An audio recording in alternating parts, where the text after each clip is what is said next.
بسم اللہ الرحمن الرحیم۔ حضرت عمرو بن عاص رضی اللہ تعالیٰ عنہ کے اسلام لانے کا قصہ۔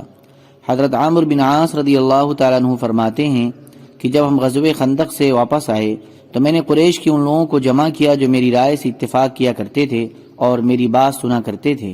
میں نے ان سے یہ کہا، اللہ کی قسم تم جانتے ہو کہ میں دیکھ رہا ہوں کہ محمد کا دین تمام دینوں پر بری طرح غالب آتا جا رہا ہے۔ مجھے ایک بات سمجھ میں آئی ہے، تم لوگوں کا اس کے بارے میں کیا خیال ہے؟ انہوں نے کہا، وہ کیا بات ہے؟ میں نے کہا، میرا خیال یہ ہے ہم نجاشی کے پاس چلے جائیں اور وہیں رہا کریں، پھر اگر محمد ہماری قوم پر غالب آ گئے تو اس وقت ہم نجاشی کے پاس ہوں گے، کیونکہ نجاشی کے ماتحت ہو کر رہنا ہمیں محمد کے ماتحت ہو کر رہنے سے زیادہ پسند ہے، اور اگر ہماری قوم غالب آ گئی تو ہم جانے پہچانے لوگ ہیں، وہ ہمارے ساتھ بھلائی ہی کا معاملہ کریں گے۔ سب نے کہا، یہ تو بہت اچھی رائے ہے۔ میں نے کہا، اس کو دینے کے لیے کچھ ہدیے جمع کر لو۔ نجاشی کو ہمارے یہاں کے چمڑے کا ہدیہ سب سے زیادہ پسند تھا، چنانچہ ہم لوگوں نے یہاں کا تیار شدہ چمڑا کثیر تعداد میں جمع کیا، پھر ہم مکہ سے چلے اور اس کے پاس پہنچ گئے۔ اللہ کی قسم ہم وہاں ہی تھے کہ اتنے میں عمرو بن امیہ غمری وہاں آئے اور حضور صلی اللہ علیہ وسلم نے ان کو نجاشی کے پاس حضرت جعفر اور ان کے ساتھیوں کے بارے میں بھیجا تھا۔ حضرت عمرو بن عاص رضی اللہ تعالیٰ عنہ فرماتے ہیں کہ حضرت عمرو بن امیہ نجاشی کے پاس ملنے گئے اور پھر وہاں سے باہر آئے تو میں نے اپنے ساتھیوں سے کہا، یہ عمرو بن امیہ ہیں، اگر میں نجاشی کے پاس جا کر ان سے ان کو مانگ لوں اور وہ مجھے یہ دے دیں اور میں ان کی گردن اڑا دوں تو قریش یہ سمجھیں گے کہ میں نے محمد کے قاصد کو قتل کر کے ان کا بدلہ لے لیا ہے۔ چنانچہ میں نے نجاشی کے دربار میں جا کر نجاشی کو سجدہ کیا جیسے میں پہلے کیا کرتا تھا۔ اس نے کہا، خوش آمدید ہو میرے دوست، اپنے علاقے سے میرے لیے کچھ ہدیہ لائے ہو؟ میں نے کہا، ہاں اے بادشاہ، میں آپ کے لیے ہدیہ میں بہت سے چمڑے لایا ہوں۔ چنانچہ میں نے وہ چمڑے اس کے سامنے پیش کیے، وہ اسے بہت پسند آئے کیونکہ وہ اس کی مرضی کے مطابق تھے۔ پھر میں نے اس سے کہا، اے بادشاہ، میں نے ایک آدمی کو آپ کے پاس سے نکلتا ہوا دیکھا ہے، وہ ہمارے دشمن کا قاصد ہے، آپ اسے میرے حوالے کر دیں تاکہ میں اسے قتل کر دوں، کیونکہ اس نے ہمارے سرداروں اور معزز لوگوں کو قتل کیا ہے۔ یہ سنتے ہی نجاشی کو ایک دم غصہ آ گیا اور اس نے غصے کے مارے اپنا ہاتھ اپنی ناک پر اس زور سے مارا کہ میں سمجھا کہ اس کی ناک ٹوٹ گئی ہے، اور ڈر کے مارے میرا یہ حال تھا کہ اگر زمین پھٹ جاتی تو میں اس میں گھس جاتا۔ پھر میں نے کہا، اے بادشاہ، اللہ کی قسم اگر مجھے اندازہ ہوتا کہ یہ بات آپ کو ناگوار گزرے گی تو میں آپ سے اسے بالکل نہ مانگتا۔ نجاشی نے کہا، تم مجھ سے اس آدمی کے قاصد کو مانگ کر قتل کرنا چاہتے ہو جس کے پاس وہی ناموس اکبر جبرائیل آتے ہیں جو موسیٰ علیہ السلام کے پاس آیا کرتے تھے۔ میں نے کہا، اے بادشاہ، کیا وہ ایسے ہی ہیں؟ اس نے کہا، تیرا ناس ہو اے عمرو، میری بات مان لے اور ان کا اتباع کر لے، کیونکہ وہ حق پر ہیں اور وہ اپنے مخالفوں پر ایسے غالب آئیں گے جیسے حضرت موسیٰ بن عمران فرعون اور اس کے لشکر پر غالب آئے تھے۔ میں نے کہا، کیا تم مجھے ان کی طرف سے اسلام پر بیعت کرو گے؟ اس نے کہا، ہاں۔ پھر اس نے ہاتھ بڑھا دیا اور میں ان کے ہاتھ پر بیعت ہو گیا۔ پھر میں اپنے ساتھیوں کے پاس باہر آیا تو میری رائے بدل چکی تھی۔ اپنے ساتھیوں سے میں نے اپنا اسلام چھپائے رکھا، پھر حضور صلی اللہ علیہ وسلم کی خدمت میں حاضر ہو کر اسلام لانے کے ارادے سے میں وہاں سے چل پڑا۔ راستے میں مجھے حضرت خالد بن ولید ملے، وہ مکہ سے آ رہے تھے۔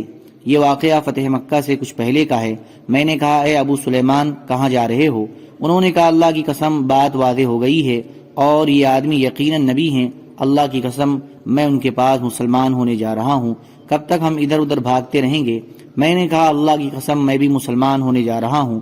چنانچہ ہم دونوں مدینہ حضور صلی اللہ علیہ وسلم کی خدمت میں پہنچے۔ حضرت خالد بن ولید آگے بڑھ کر مسلمان ہوئے اور انہوں نے حضور صلی اللہ علیہ وسلم سے بیعت کی۔ پھر میں نے قریب ہو کر عرض کیا، یا رسول اللہ، میں آپ سے اس شرط پر بیعت کرتا ہوں کہ میرے پچھلے تمام گناہ معاف ہو جائیں، آئندہ کے گناہوں کے متعلق مجھے خیال نہیں آیا۔ آپ نے فرمایا، اے عمرو، بیعت ہو جاؤ، کیونکہ اسلام اپنے سے پہلے کے تمام گناہوں کو مٹا دیتا ہے اور ہجرت بھی اپنے سے پہلے کے تمام گناہوں کو مٹا دیتی ہے۔ فرماتے ہیں کہ میں حضور صلی اللہ علیہ وسلم سے بیعت ہو گیا، پھر واپس آ گیا۔ اس روایت کو بیہقی نے واقعی کے حوالے سے زیادہ مفصل اور زیادہ بہتر طریقے سے ذکر کیا ہے، اور اس میں یہ مضمون بھی ہے، پھر میں حبشہ سے چل دیا، یہاں تک کہ جب میں حدہ مقام پر پہنچا تو میں نے دیکھا کہ دو آدمی ذرا کچھ آگے جا کر پڑاؤ ڈال رہے ہیں، ایک خیمہ کے اندر ہے اور دوسرا دونوں سواریوں کو تھامے ہوئے ہے۔ غور سے دیکھنے کے بعد پتہ چلا کہ یہ تو خالد بن ولید ہیں۔ میں نے کہا، کہاں جا رہے ہو؟ انہوں نے کہا کہ محمد صلی اللہ علیہ وسلم کی خدمت میں حاضری کا ارادہ ہے، کیونکہ سارے لوگ اسلام میں داخل ہو چکے ہیں، کوئی ڈھنگ کا آدمی باقی نہیں رہا۔ اگر ہم یوں ہی ٹھہرے رہے تو ہماری گردن کو ایسے پکڑ لیا جائے گا جیسے کہ بھٹ میں بجو کی گردن پکڑ لی جاتی ہے۔ میں نے کہا اللہ کی قسم میرا بھی محمد صلی اللہ علیہ وسلم کی خدمت میں حاضری کا ارادہ ہے اور میں بھی مسلمان ہونا چاہتا ہوں۔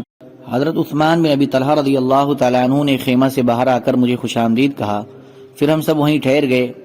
پھر ہم ایک ساتھ ہی مدینہ آئے۔ مجھے اس آدمی کی بات نہیں بھولتی جو ہمیں بیر ابو عتبہ کے پاس ملا۔